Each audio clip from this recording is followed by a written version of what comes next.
Ny mety ho toetry ny andro eny an-dranomasina ny sabotsy 20 martsa 20 amin'ny 9 maraina hatramin'ny alahady 17 martsa 20 amin'ny 9 maraina.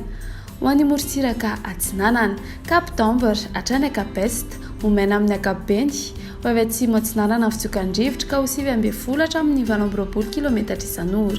Andiny-panonjy na Anonjaben'ny-ranomasina avy ny onjy 1 hatramin'ny 1,9 metatra.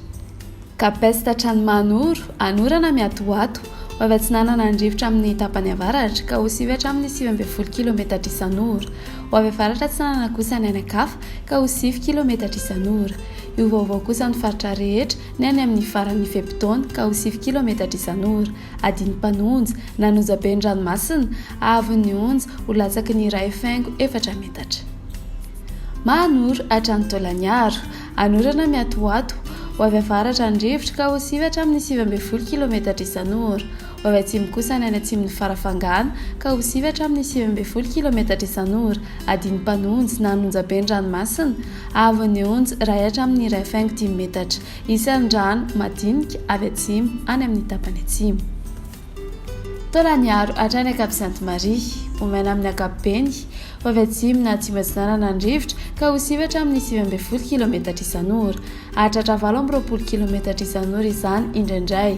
Anonjaben'ny-ranomasina avy ny onjy 1,5 hatramin'ny 2 metatra ny any amin'ny faran'ny Fepitaona.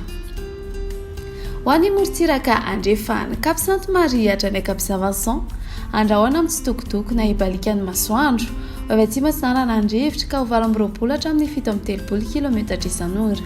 Hatratra 5 km isan'ora indraindray. Anonjaben'ny-ranomasina avy ny onjy 1,5 metatra hatratra 2 hatramin'ny 2,4 metatra makany amin'ny faran'ny Fepitaona.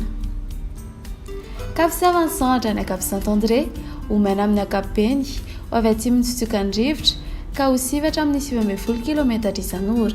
Andiny-panonjan'ny-ranomasina avy ny onjy latsaky ny 1,2 metatra.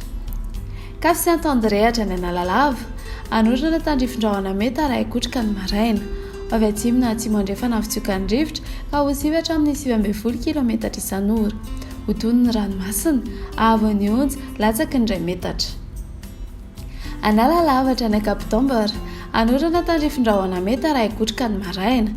Io vaovao amin'ny Fitokandrivotra ka ho 10 km isan'ora. Ho ton'ny ranomasina avy ny onjy latsaky ny 2 metatra.